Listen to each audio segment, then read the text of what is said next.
संगीत प्रशिक्षक पदों के लिए पीएम श्री स्कूल्स में वॉक इन इंटरव्यू 29 अगस्त को। जिले में संचालित पीएम श्री स्कूल्स में कक्षा 1 से 12वीं तक की कक्षाओं में संगीत प्रशिक्षक पदों के लिए एक निश्चित मानदेय पर कार्य करने की स्वीकृति राज्य परियोजना कार्यालय समग्र शिक्षा रायपुर से मिली। जिला शिक्षा अधिकारी ने बताया कि स्वीकृत पद के लिए 29 अगस्त को दोपहर 2 बजे तक वॉक इन इंटरव्यू बीआरसी कार्यालय रुद्री रोड धमतरी में आयोजित किया गया है। तीजा में महिला यात्रियों को सौगात, रायपुर अनूपपुर के बीच चलेगी फास्ट मेमू ट्रेन। तीजा पर्व के मौके पर महिला यात्रियों की सुविधा के लिए रेलवे ने विशेष व्यवस्था की है। रायपुर और अनूपपुर के बीच तीजा फेस्टिवल फास्ट मेमू ट्रेन चलाई जाएगी। ये ट्रेन 24 और 28 अगस्त को चलेगी। इसके अलावा रायपुर से ताड़ोकी के बीच भी तीजा फेस्टिवल मेमू ट्रेन का संचालन किया जाएगा, जो 25 और 29 अगस्त को चलेगी। हेलीकॉप्टर से आंगनबाड़ी कार्यकर्ता को किया गया रेस्क्यू, अस्पताल में भर्ती। मोहला मानपुर अंबागढ़ चौकी जिले की सीमा से लगी महाराष्ट्र के गढ़चिरौली जिले में भारी बारिश और पर्लकोटा नदी में आई बाढ़ के चलते भामरागढ़ सहित 112 गांव का जिला मुख्यालय से संपर्क टूट गया। इस बीच महाराष्ट्र के गढ़चिरौली जिले के अरेवाड़ा गांव की आंगनबाड़ी कार्यकर्ता सीमा बांबोले की हालत अचानक गंभीर हो गई। रायगढ़ में कैलो डैम के 4 गेट खोले गए। 15 घंटे से लगातार हो रही बारिश से बढ़ा जल स्तर। छत्तीसगढ़ के रायगढ़ जिले में लगातार हो रही बारिश के कारण जनजीवन अस्त व्यस्त हो चुका है। वहीं लगातार बारिश से केलो डैम के 4 गेट खोले गए। इससे केलो नदी का जलस्तर भी बढ़ गया। जिले में पिछले 15 घंटे से मध्यम और तेज बारिश हो रही है। ऐसे में डैम का जलस्तर भी बढ़ने लगा। किसानों की परेशानी खत्म, सहकारी बैंक के खाते होंगे आधार लिंक, किसानों की लाइन होगी खत्म।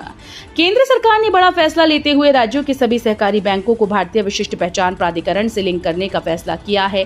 खाते के आधार लिंक होते ही किसानों को बैंकिंग सेवाओं की तरह कई सुविधाएं मिल जाएंगी। सब कुछ ऑनलाइन हो सकेगा और बैंकों का चक्कर काटने से मुक्ति मिल जाएगी। मोदी की गारंटी लागू करने 11 सूत्रीय मांगों को लेकर आंदोलित हुआ कर्मचारी अधिकारी फेडरेशन। छत्तीसगढ़ कर्मचारी अधिकारी फेडरेशन के प्रांतीय इकाई के आह्वान पर कर्मचारी अधिकारी फेडरेशन जिला गरियाबंद के समस्त कर्मचारी अधिकारी विधानसभा चुनाव के पूर्व मोदी की गारंटी को लागू करने के लिए स्थानीय रावणभाटा मैदान में एक दिवसीय हड़ताल के रूप में आंदोलन किया। बरसते पानी में भी अधिकारी कर्मचारियों का उत्साह कम नहीं हुआ और बड़ी संख्या में अपने अधिकारों के लिए सभी विभागों के कैडर के अधिकारी और कर्मचारी एकत्रित हुए। छत्तीसगढ़ में 6 लाख करोड़ के निवेश के लिए आगे आए 66 उद्योगपति, मिलेंगी 63,651 नौकरियां। मुख्यमंत्री विष्णुदेव साय सरकार की नई औद्योगिक नीति निवेशकों को आकर्षित कर रही है। 50% तक की सब्सिडी वाली नीति से उत्साहित होकर पिछले 1 वर्ष में 66 निवेशक राज्य में उद्योग स्थापित करने के लिए आगे आए। अब तक कुल 6.65 लाख करोड़ रुपए के निवेश प्रस्ताव पर सहमति बन चुकी है। छत्तीसगढ़ में अगले 3 दिन तक झमाझम बारिश के आसार, कई जिलों में ऑरेंज और येलो अलर्ट जारी। छत्तीसगढ़ में मौसम का मिजाज एक बार फिर से बदल गया। अगले 3 दिनों तक भारी बारिश, गरज चमक और तेज हवाओं का दौर जारी रहने की संभावना है। मौसम विभाग ने स्थिति को देखते हुए कई जिलों में ऑरेंज और येलो अलर्ट घोषित किया। विभाग ने सरगुजा बिलासपुर संभाग के कुछ इलाकों में तेज वर्षा और वज्रपात की चेतावनी दी। छत्तीसगढ़ के धान ने खींचा उज्बेकिस्तान के वैज्ञानिकों का ध्यान। छत्तीसगढ़ के धान की अनूठी विविधता और खेती तकनीक से प्रभावित होकर उज्बेकिस्तान के Denau institute of entrepreneurship and pedagogy ने इंदिरा गांधी कृषि विश्वविद्यालय रायपुर के साथ शिक्षा और अनुसंधान सहयोग के लिए समझौता किया। रायपुर में आयोजित कृषि में अंतर्राष्ट्रीय शिक्षा और अनुसंधान सहयोग संगोष्ठी में दोनों संस्थाओं के बीच समझौता पत्रों का आदान प्रदान हुआ। कवच से लैस हुआ दक्षिण पूर्व मध्य रेलवे का पहला रेल इंजन। रेल यातायात में संरक्षण और गति क्षमता को मजबूत करने की दिशा में महत्वपूर्ण कदम उठाते हुए भारतीय रेलवे के द्वारा विकसित स्वदेशी ऑटोमेटिक ट्रेन प्रोटेक्शन सिस्टम कवच का कार्य दक्षिण पूर्व मध्य रेलवे में प्रारंभ हो गया।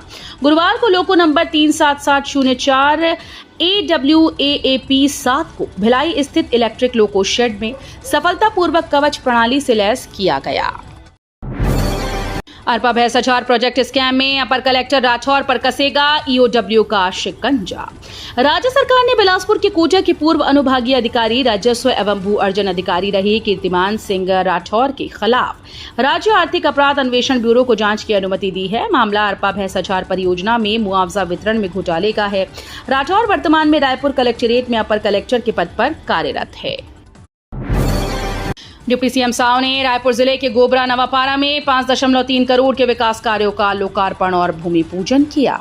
छत्तीसगढ़ के उप मुख्यमंत्री और नगरीय प्रशासन मंत्री अरुण साव ने रायपुर जिले के गोबरा नवापारा में 5 करोड़ 30 लाख रुपए के विकास कार्यों का लोकार्पण और भूमि पूजन किया। इसमें 4.80 करोड़ के 11 कार्यों का लोकार्पण और 50 लाख 20 हजार के 3 कार्यों का भूमि पूजन शामिल है। आधा दर्जन से अधिक नशे के कारोबारी गिरफ्तार, लगभग 19,000 कैप्सूल किए गए जब्त। कोरबा के नशेड़ियों को सामग्री पहुंचाने वाले 8 लोगों को गिरफ्तार कर लिया गया। नशे के कारोबारी पड़ोसी राज्यों से भी नशीले टैबलेट्स इत्यादि लाकर कोरबा में सप्लाई किया करते थे। नशे के सौदागर कोरबा में भी खूब सक्रिय हैं और वो छत्तीसगढ़ ही नहीं बल्कि अन्य प्रांतों से भी टैबलेट्स, इंजेक्शन व अन्य ड्रग्स लाकर कोरबा में खपाया करते थे। छत्तीसगढ़ जीएसटी विभाग में बड़ी प्रशासनिक सर्जरी, 10 अधिकारियों कर्मचारियों के तबादले। छत्तीसगढ़ जीएसटी विभाग में आज बड़ा फेरबदल किया गया। शासन ने 23 जून और 27 जून 2025 को जारी आदेशों में आंशिक संशोधन करते हुए 10 अधिकारियों और कर्मचारियों की नई पदस्थापना सूची जारी कर दी। सूत्रों के अनुसार इस तबादले की कार्यवाही को विभागीय कार्यप्रणाली को और प्रभावी बनाने की कवायद के रूप में देखा जा रहा है।